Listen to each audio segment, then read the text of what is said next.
और अब सभी समाचारों को विस्तार के साथ जानें तो आपको बताएं कि जस्टिस यशवंत वर्मा का मामला आज फिर संसद में महत्वपूर्ण चरण में पहुंच रहा है। आज उनके खिलाफ गठित जांच समिति की रिपोर्ट संसद के दोनों सदन में रखी जाएगी। भले ही जस्टिस वर्मा इस्तीफा दे चुके हैं, लेकिन ये रिपोर्ट इसलिए महत्वपूर्ण है क्योंकि मामला सिर्फ एक जज पर लगे आरोपों तक सीमित नहीं है, बल्कि न्यायपालिका के एक मौजूदा और पूर्व जज के खिलाफ संसद की कार्रवाई की प्रक्रिया तक पहुंच चुका। इससे पहले सुप्रीम कोर्ट की आंतरिक जांच में जस्टिस वर्मा के खिलाफ आरोपों को गंभीर माना गया था और उनके खिलाफ आगे कार्रवाई की सिफारिश की गई थी। अब आज संसद में रखी जाने वाली संसदीय जांच समिति की अंतिम रिपोर्ट से ये साफ होगा कि इस समिति ने आरोपों और उपलब्ध साक्ष्यों पर क्या निष्कर्ष निकाला है। और आइए अब जस्टिस जो यशवंत वर्मा केस है उस पर एक नजर डालते हैं कि अब तक आखिर हुआ क्या, यानी कि इसकी टाइमलाइन को एक बार देख लेते हैं। तो मार्च 2025 की अगर बात की जाए तो यहाँ पर सरकारी आवास में आग लगी, उसके बाद जली हुई नकदी जब मिली उससे ये मामला शुरू हुआ। आग बुझाने के बाद परिसर से जली हुई नकदी मिलने की बात सामने आई, जिसके बाद ये मामला और गंभीर हो गया और इसके बाद सुप्रीम कोर्ट स्तर पर आंतरिक जांच की प्रक्रिया शुरू होती है। मामले को लेकर सवाल उठे और जांच का दायरा भी आगे बढ़ता गया और ये दायरा विस्तृत हुआ। जुलाई 2025 में सांसदों की ओर से जस्टिस यशवंत वर्मा को पद से हटाने का प्रस्ताव लाया गया।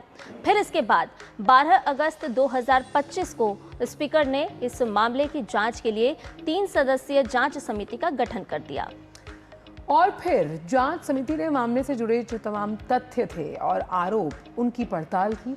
इस बीच अप्रैल 2026 में जस्टिस यशवंत वर्मा ने इस्तीफा दे दिया। इसके बावजूद जांच प्रक्रिया जारी रही। आखिरकार 18 मई 2026 को 3 सदस्यीय जांच समिति ने अपनी रिपोर्ट लोकसभा स्पीकर को सौंप दी। अब आज जांच समिति की इस रिपोर्ट को संसद में पेश किया जाएगा।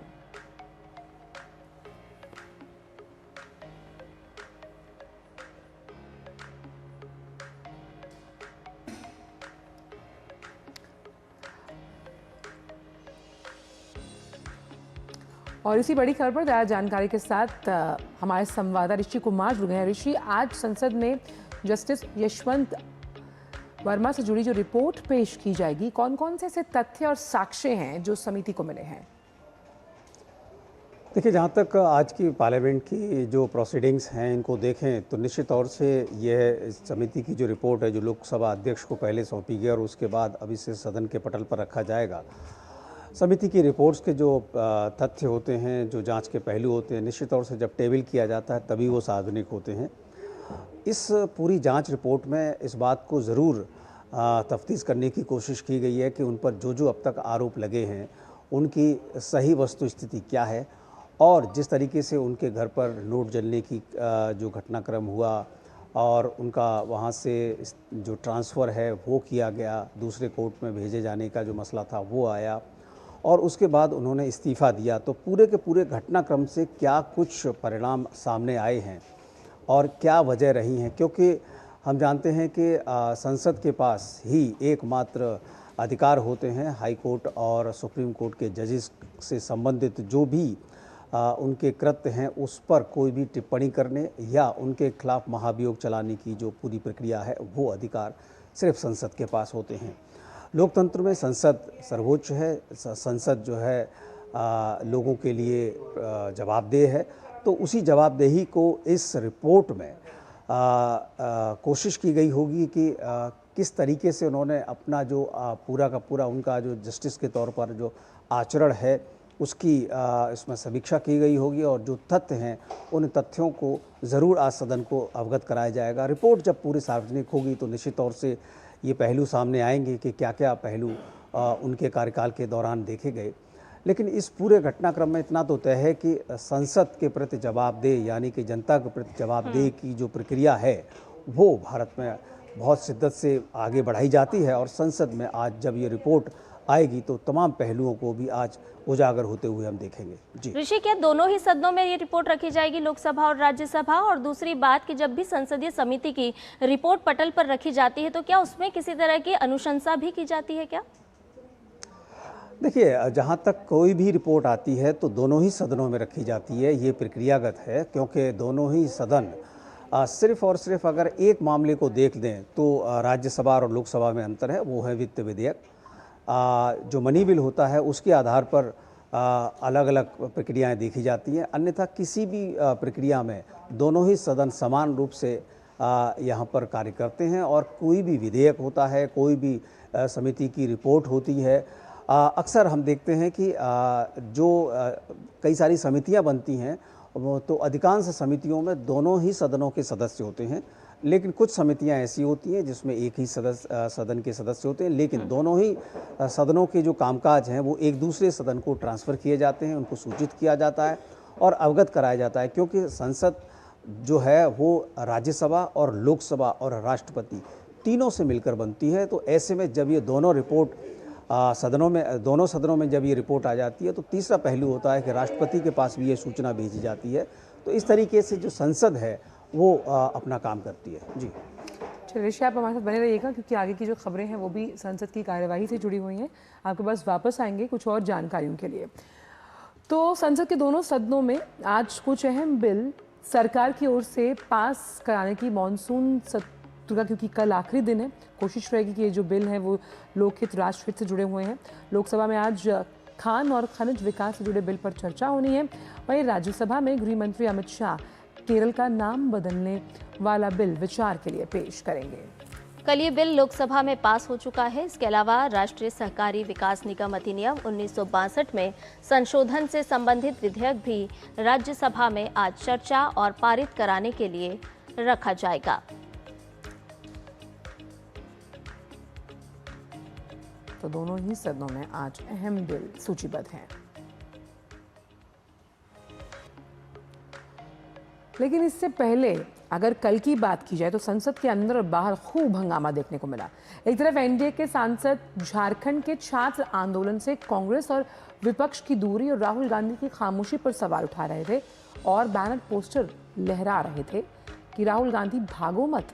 तो वहीं दूसरी तरफ संसद के भीतर विपक्ष के सदस्य तख्तियां लेकर गृह मंत्री के खिलाफ नारेबाजी कर रहे थे। तो कुल मिलाकर दोनों ही तरफ से हंगामा देखने को मिला। और विपक्ष की मांग है कि अयोध्या के राम मंदिर में कथित चढ़ावा चोरी के मुद्दे पर चर्चा और दिल्ली में प्रदर्शनकारी छात्रों पर पुलिसिया कार्रवाई को लेकर गृह मंत्री सदन में अपना बयान दें। और सत्ता पक्ष का एक तरफ कहना है कि राहुल गांधी इस दौरान सदन में मौजूदगी से भाग रहे हैं। इस सब के बीच स्पीकर ओम बिरला ने भी कहा कि सदन सत्ता पक्ष और विपक्ष दोनों को मिलकर चलाना चाहिए, लेकिन उनकी बात का भी कोई असर होता हुआ नजर नहीं आया।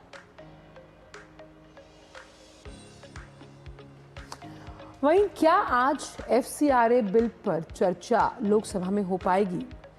ऐसी कोई बात हालांकि लिस्ट ऑफ बिजनेस में तो नहीं है, लेकिन इस सत्र में लाए जाने वाले विदेशी अंशदान विनियमन अधिनियम बिल को लेकर सरकार ने संबंधित हर पक्ष के साथ अब तक वार्ता की और इस मामले में सरकार आम सहमति से और विधेयक के हर पहलू पर चर्चा करने के बाद ही आगे बढ़ना चाहती है। इस मामले में बताया जा रहा है कि विधेयक को जेपीसी के पास भेजा जा सकता है। अब एफसीआरए बिल पर क्या है ताज़ा स्थिति, एक बार इस पर नजर डालते हैं। 25 मार्च को लोकसभा में पेश और इसके अलावा अभी संसद में विचाराधीन।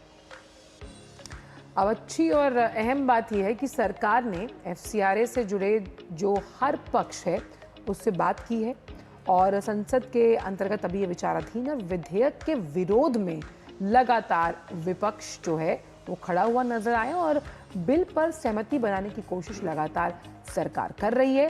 तो पक्ष और विपक्ष में हालांकि एफसीआरए पर बातचीत जो है वो जारी है। इससे पहले जो मिजोरम के सीएम हैं वो पिछले दिनों अमित शाह गृह मंत्री हैं उनसे मिले और उन्होंने कहा कि जो गृह मंत्री उन्होंने कहा कि पूर्व व्यापी असर नहीं होगा, यानी कि रेट्रोस्पेक्टिव जो है, जब अगर एफसीआरए लागू होता है तो ये रेट्रोस्पेक्टिव स्टेटस से लागू नहीं किया जाएगा। तो साफ तौर पर विपक्ष और पक्ष दोनों एफसीआरए को लेकर लगातार बातचीत कर रहे हैं, लेकिन एफसीआरए बिल पर भाजपा नेता शाहनवाज हुसैन ने कहा कि विपक्ष ने इसे बिना पढ़े ही अपनी एक राय बना ली और कहा कि विपक्ष को हर बात पर विरोध करने की अब आदत सी बन गई है। आइए आपको सुनवाते हैं। सीआरए के लिए जो बिल आने वाला है उसको लेकर बिल पढ़ने से पहले ही एक राय बना ली है विपक्ष ने। राहुल गांधी ने कसम खा रखी है कि हम दिन कहेंगे तो वो रात कहेंगे। उनका काम है हर बिल पर जो देश के हित में आए उस पर कंफ्यूजन पैदा करना, विरोध करना, ये उनकी आदत है और संसद न चलने देने की वजह तलाशते रहते हैं। एफसीआरए जब बिल बना भी है उसमें वो देश के हित में वो बिल है। और इसी पर ऋषि कुमार एक बार फिर जुड़ रहे हैं हमारे साथ। ऋषि, लगातार एफसीआरए को लेकर कहा जा रहा है कि विपक्ष ने अभी उसकी तमाम जो केंद्र बिंदु हैं या जो भी उस बिल में है उससे ठीक से पढ़ा भी नहीं और अपनी एक राय कायम कर ली। एफसीआरए को लेकर किस तरह से विपक्ष और पक्ष में बातचीत चल रही है अब? देखिए, जहाँ तक एफसीआरए विधेयक को लेकर जो अब तक स्थिति बनी है उसमें निश्चित तौर से सरकार के सामने बहुत सारे पक्ष आए हैं और इनसे संबंधित मुलाकातें भी हुई हैं जो बताती हैं कि एफसीआरए को लेकर जो भी उसमें बिंदु हैं उनको लेकर देश भर में चर्चाएं हो रही हैं।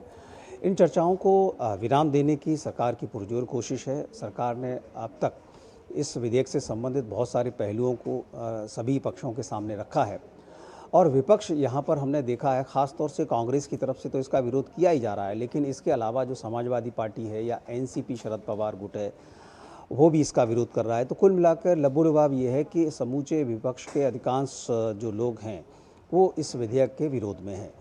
अब चुनौती ये होती है किसी भी विधेयक को पारित कराने के लिए जो संख्या बल है उसकी तो कोशिश सरकार करती ही है, वो तो उनके लिए मेन पहलू है ही, लेकिन किसी भी विधेयक का जो परसेप्शन है वो भी बहुत महत्वपूर्ण होता है। तो ऐसे में अब सरकार के सामने एक लड़ाई परसेप्शन की भी है। हालांकि बहुत सारी चीज़ों को सरकार ने स्पष्ट कर दिया है, साफ कर दिया है और कहा है कि विधेयक को सदन में लाए जाते समय आप चर्चा में भाग लीजिए और चर्चा के समय बहुत सारे बिंदुओं को आप रख सकते हैं और उस हिसाब से सदन में आगे बढ़ा जा सकता है। लेकिन ऐसे में जब बहुत ज़्यादा ऐसी स्थिति हो, ऊहापोह की स्थिति हो, कई सारे पक्ष उसमें शामिल हो, तो ऐसे में कई बार सदन की तरफ से या सरकार की तरफ से ये प्रयास किया जाता है कि उस पर एक संयुक्त संसदीय समिति को उस विधेयक को भेजा जाए। ये प्रक्रिया आमतौर पर अपनाई जाती है क्योंकि इस समिति के माध्यम से, इस समिति में सत्ता पक्ष और विपक्ष के सांसद होते हैं जो उस बिल की जो स्क्रूटनी है उसके हर पहलू को बारीकी से उस पर अध्ययन करते हैं और उसके हर पक्ष के साथ कई बार बातचीत भी करते हैं, उनको बुलाते भी हैं।